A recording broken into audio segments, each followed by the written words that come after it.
Hey guys, Trevor from Emerald City Guitars, and today I'm talking about a very, very special and unique guitar. So I have a 1958 Stratocaster in amazing condition, but the most special part of this guitar is the fact that it has all gold hardware down to the truss rod, very similar to a Mary Kaye. So I have to thank Mr. John Mayer for turning me on this guitar. He hit me up a while back and said, I don't need another Sunburst Strat, but I know you'll like this. And he hooked me up with a friend of his who owned this guitar and got us together, flew down and checked out this piece. And I knew it was a nice 58 Strat. I didn't know all the details. And I was blown away when I opened the case because, in fact, it was basically a Sunburst Mary Kaye. This guitar is unbelievable. The guy that I got it from obtained it from the widow of the original owner, that guy had ordered it brand new from the factory in probably '57. I know he had to wait a while for the gold hardware. It's super custom specs.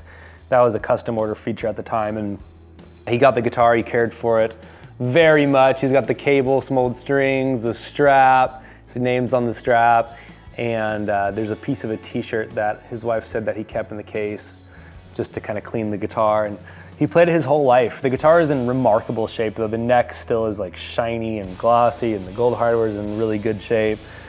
Besides all of that, it's such a cool Strat too. It's very, very sparkly sounding and just balanced, kind of a chunky neck that I just love this thing. And we have our buddy John who's gonna be demoing it, and the first thing John said is, man, you can tell a good Strat when you strum it acoustic and you can just feel it, hear it there.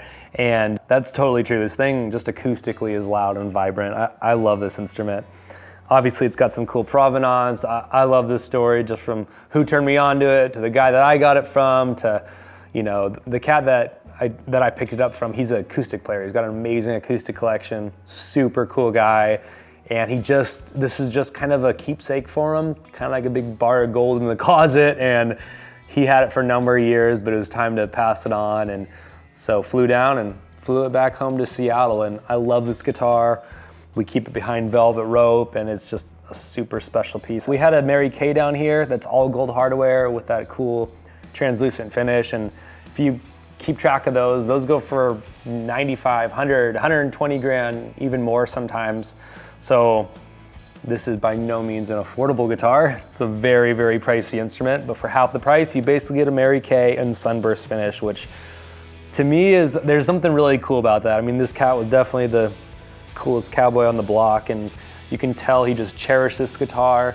No fret wear. I mean, even the fretboard is just in amazing condition.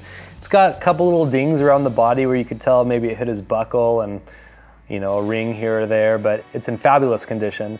And again, there are zero changes, no solder joints, no screws. The guy didn't change a single thing. I doubt he even brought it to his shop. It is just perfect. It's got the cool gold cover, which you rarely see. Most times guys lose those, but you can tell if someone really cared about their instrument, if they kept that. Oftentimes, or sometimes I guess they'd find a replacement, but good luck finding a gold cover. Just an unbelievable piece. And of course it's got the gold truss rod, which is one of the first things I mentioned. That's how you know for sure they did the full meal deal, gold hardware deal. And yeah, it's kind of one of a kind. I'm blown away by this guitar. And like I said, besides all the cool specs that make this highly collectible, it is one of the most enjoyable Strats from the 50s to play and listen to. It's crazy. So anyways, I wanted to have our friend John come in and play this through a cool amp that we just got on, 1964 Deluxe Amp, no reverb. It has a 1962 Hammond speaker, so somebody replaced that but found a really appropriate speaker for it. And that's about as pure as you can get for Fender tone. So what you're gonna hear is our buddy John plugging directly into this amp, and it doesn't get more truthful than that. So anyways, I'm gonna pass it over to John and let you guys hear how this beautiful guitar sounds.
right, guys, that was a 1958 Fender Stratocaster with factory ordered custom gold hardware through a 1964 Fender Deluxe Amp. Thanks for watching. See you next time.